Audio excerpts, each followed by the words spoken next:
High বন্ধুরা, চলে এলাম আবার একটা নতুন ভিডিওর সাথে। সামনেই শ্যামা পুজো মানে কালী পুজো। উমা চলে গেছে, কিন্তু শ্যামা আসছে আবার নতুন করে আমাদেরকে আনন্দ দিতে। দেখতেই পাচ্ছ আমাদের পাড়ায় কালী পুজো হচ্ছে। আমাদের ক্লাবের নাম দত্তবাগান ভাই ভাই সংঘ। সবাই মিলে আমরা প্যান্ডেল তৈরি করছি। আমাদের পাড়ার দাদারা, কাকারা, ভাইরা, ওরা সবাই মজা করে কত সুন্দর করে প্যান্ডেলটাকে তৈরি করছে, দাঁড় করাচ্ছে। কারণ একটাই, আমাদের এইবারের পুজোর 50 বছর পার করবে। তাই এক্সাইটমেন্টটা সবার একদম তুঙ্গে রয়েছে। সবাই মিলে নাচ প্র্যাকটিস করছে। এই যে এই মহাশয়কে দেখতে পেলে, ও ঠুমাক ঠুমাক গানে নাচ করছে। ওর এক্সাইটমেন্টটা দেখতে পাচ্ছে, এবং যে নাচ করাচ্ছে সে খুব লজ্জা পাচ্ছে। ও বলছে, প্লিজ আমার ভিডিও করো না।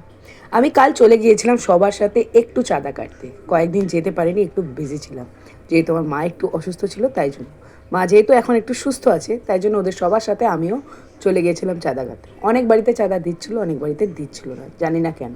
তাই আমি ওদের সঙ্গে একটু মজা করে নিয়েছিলাম, চাঁদা কেটে নিয়েছিলাম। তারপরে বাড়ি এসেই ওরা বললো আমাদের নাচ গানের প্র্যাকটিস আছে, কারণ কালকে রোববার আমাদের এখানে উদ্বোধন হবে, শ্যামা পুজোর উদ্বোধন হবে। তাই ওরা সবাই মিলে একটা গান তুলেছে, গানটা প্র্যাকটিস করছিল। আমি ওটাও তোমাদেরকে ভিডিও করে দেখাবো যে ওরা কী গান তুলেছে, কী করছে, কতটা সুন্দর করে গানটাকে প্র্যাকটিস করছিল ওরা, এবং মনোযোগ সহকারে সবাই আনন্দ মিলে করছে। আমাদের পাড়ায় যখনই কালী পুজো বা কোনো অনুষ্ঠান হয়, আমরা সবাই মিলে এইভাবেই আনন্দ করি, মজা করি। মনে হয় যেন সব পুরো পাড়াটা পরিবারের মতন হয়ে গেছে। সবাই সবার দুঃখ কষ্ট ভুলে আনন্দে মেতে উঠেছে। এইভাবেই আমি আমার ভিডিওটা শেষ করলাম। ভিডিওটা ভালো লাগলে